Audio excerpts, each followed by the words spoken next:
Como é prática do Melhor e Mais Justo, no último bloco eu gostaria que vocês apontassem as principais ações que precisam ser criadas ou aperfeiçoadas, aprimoradas, para reduzir os números da AIDS no Brasil. Olhar para o futuro. Rita, de novo, começando pelas moças. Bom, eu acho que precisa melhorar bastante a questão de política pública no país, a questão de informação que, Então, mas espera aí, apesar de ter... política pública está dizendo, a nossa política pública é muito avançada, é muito boa, e nós precisamos avançar onde? Avançar em todos os setores, principalmente em questão de divulgação, prevenção, ações que possibilitem as pessoas ter mais acesso a essas informações, porque normalmente as informações são passadas, campanhas, próximo ao carnaval, que eles fazem a campanha do uso do preservativo, próximo ao dia 1º de dezembro, que é o Dia Internacional Mundial, né, da luta contra a AIDS. Fora isso, você não vê campanha, a não ser nos postos de saúde. Quem não vai a postos de saúde não tem acesso a essas informações. Eu acho que precisa intensificar essas informações, fazer mais divulgação. E as ações do serviço de saúde junto à população? Aquilo que o Alexandre fez referência no último bloco, que era de ter ações, digamos, mais proativas, ir em direção ao doente. Por exemplo, via estratégia de saúde da família, enfim, ou de outras estratégias de serviço que tem contato no domicílio, que vai ao doente, não espera o doente vir ao posto de saúde ou vir a um equipamento de saúde. Tem que ser uma via de mão dupla. Por um lado, a população tem que procurar se engajar mais na prevenção da AIDS. Nós precisamos lembrar que, desde que começou a AIDS, em 1980, os índices de uso de preservativos sempre veio aumentando. Recentemente, uma pesquisa agora, no finalzinho de 2008, 2009, foi a primeira vez que mostrou uma queda. Ou seja, arrefeceu, né? Não pode deixar esmorecer. E o depoimento da mesa, dos colegas aqui, é vital, porque ao mesmo tempo que nós temos uma doença que não mata tanto mais, como matava anteriormente, ela é uma doença que impõe restrições importantes. Conviver com o tratamento não é fácil. Conviver é um medicamento tóxico, como foi dito, e que coloca desafios. Então, portanto, a gente não pode banalizar a epidemia de AIDS. Então, a população, 60% da população jamais fez um teste de HIV. 70% das pessoas que têm parceria fixa não conversou com o seu parceiro e nem usa preservativo com o seu parceiro. Então, portanto, de fato, há um papel da população no sentido de se engajar mais, mas também há um papel do governo. E acho que esse é o mais importante. Nós sabemos, nós aprendemos nesses 30 anos como fazer. E nós temos que botar em prática como fazer. Nós sabemos, tudo bem, nós teve que reconhecer, toda a população está exposta, mas tem grupos que estão mais expostos. Esses grupos têm que ser priorizados. Nós sabemos as regiões. Hoje no Brasil nós temos 500 municípios que reúnem 85% dos casos de AIDS. São municípios com grande população, com serviços de saúde, e são os municípios mais ricos do país. Ou seja, tinha que ter estratégias massivas e pontuais, né? E focalizadas. Exatamente. Então, portanto, então, há uma liderança governamental de focalização, de priorização que tem que ser feita. Além disso, 30 anos após, algumas diretrizes têm que mudar. Durante esses 30 nós falamos sempre camisinha, sempre camisinha, sempre camisinha.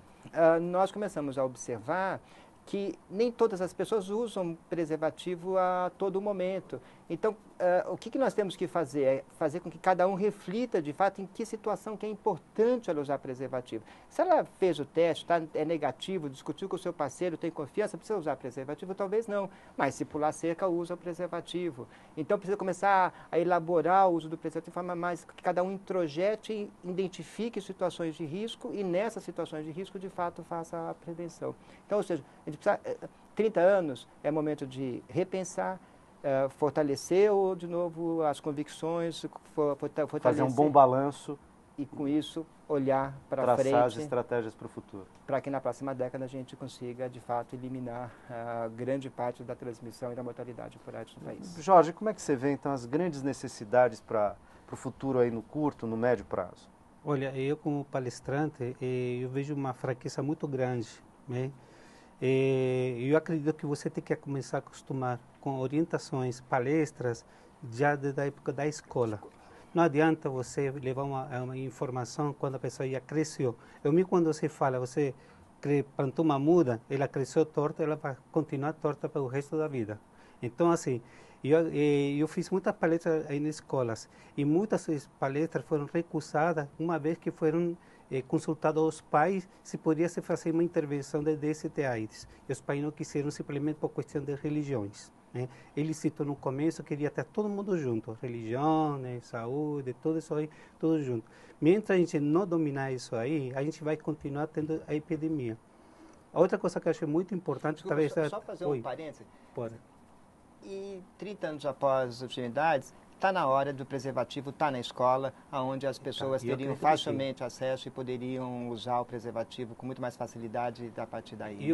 Você fala, tem toda a razão, porque é assim, eu tenho uma criança de 10 anos na ONG, que ela se contaminou com o vírus HIV com uma relação sexual espontânea, não foi violentada.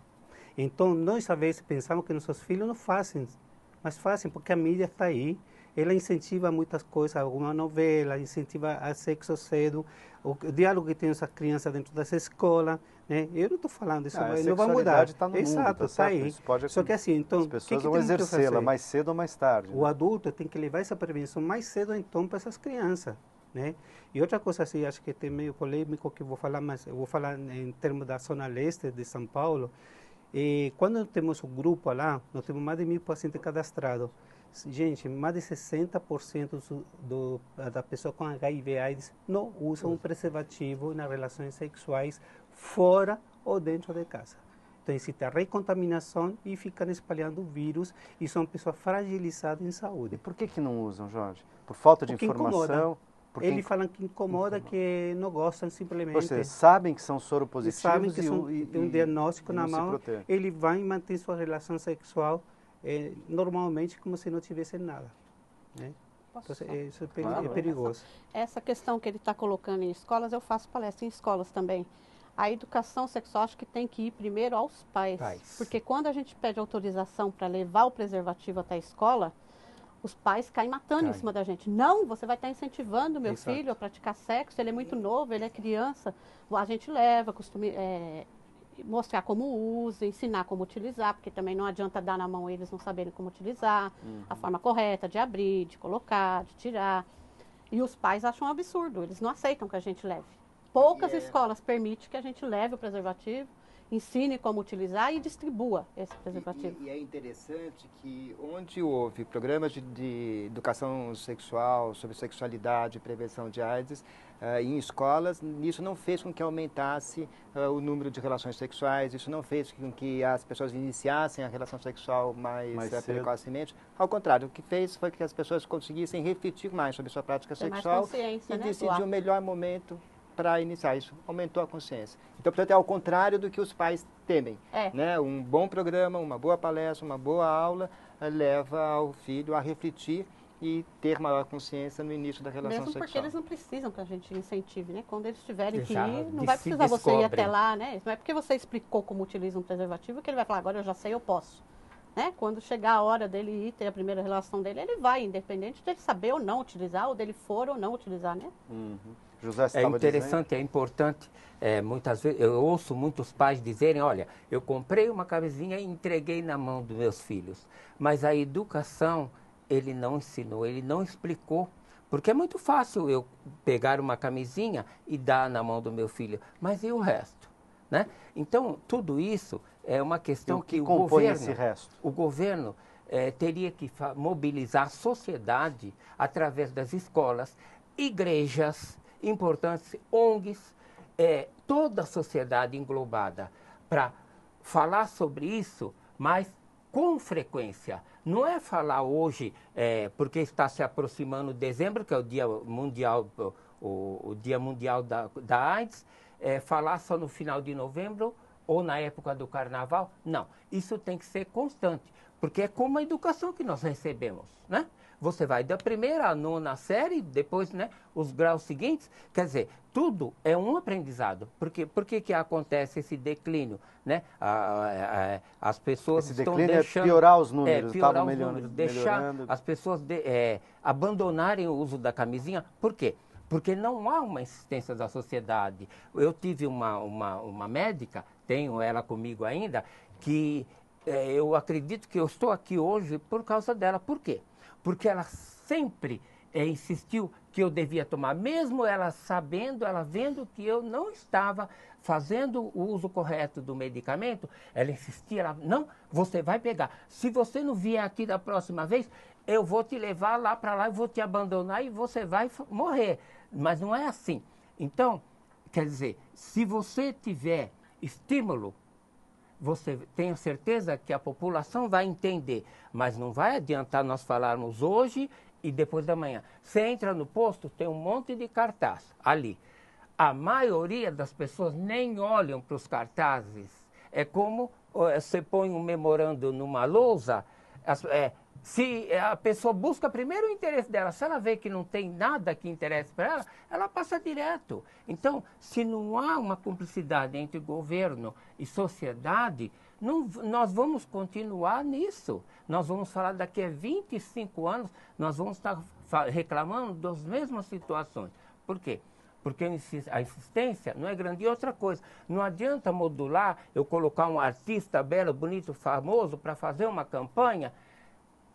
Aquilo vai atrair uma atenção, mas não vai conscientizar. Tem que ser pessoas do ramo, pessoas que estão vivenciando isso para colocar para a população, como eu e outros como ele, né?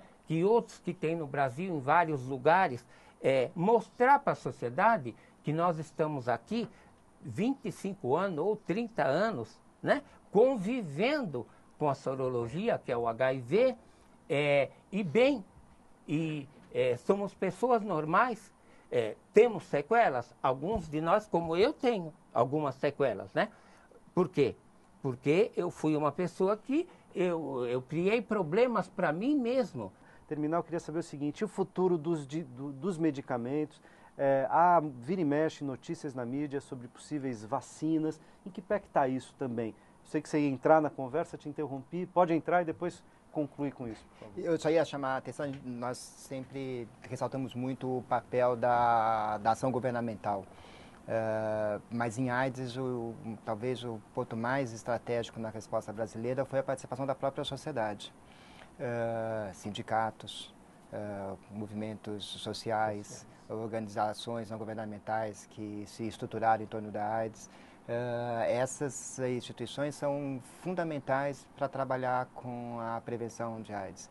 A prevenção da AIDS dá muito mais sucesso se trabalhado entre pares.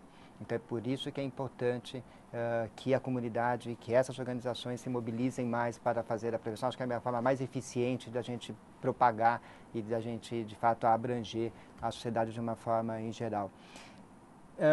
Sobre medicamentos é uma questão interessante. Desde que os medicamentos foram introduzidos no Brasil, a redução da mortalidade chegou por volta de 45%. Se ninguém chegasse tardiamente ao serviço de saúde hoje, ou seja, fizesse um diagnóstico oportuno, sabe quanto que reduziria a mortalidade no Brasil? 45%. Então, portanto, não é medicamento que vai revolucionar a epidemia de AIDS ou o controle da epidemia de AIDS no Brasil. O que vai revolucionar, de fato... É a atitude. É a atitude, cultura. É o diagnóstico. Vacina, a vacina ela sempre é um caminho tortuoso. A hora que está quase começando a descobrir alguma coisa mais consistente, ela volta para trás. Mas eu acho que nós começamos a ter mais esperança porque as sucessivas pesquisas, com seus acertos e com seus erros, permitiu acumular alguns conhecimentos e a gente vai conseguir desenvolver um produto não a curto prazo, mas muito provavelmente a médio e a longo prazo. Entretanto, eu insisto, não precisamos esperar nem o medicamento e nem a vacina. Isso está no nosso âmbito, na nossa construir atividade. Relações e atitudes mais adequadas para enfrentar essa doença. Eu quero agradecer muitíssimo a presença de vocês. Acho que esse é um assunto importante de ser colocado frequentemente em debate, inclusive em espaços da mídia. A TVT se compromete a fazer isso, e não apenas perto do Carnaval. Quero agradecer também a você que está nos acompanhando e nos acompanhou até agora. Espero que esse debate, tenho certeza que ele ajudou a derrubar pelo menos 3 obstáculos importantes aí na tua reflexão sobre o combate à AIDS: o medo, a vergonha, o preconceito. Em breve o conteúdo desse programa vai estar disponível no nosso portal. Acesse tvt.org.br. Lá você também pode rever outros temas que já foram discutidos no programa e também enviar sugestões sobre o que você gostaria de ver nos próximos debates. Forte abraço, a gente se encontra na próxima quinta ou a qualquer momento na internet. Até lá!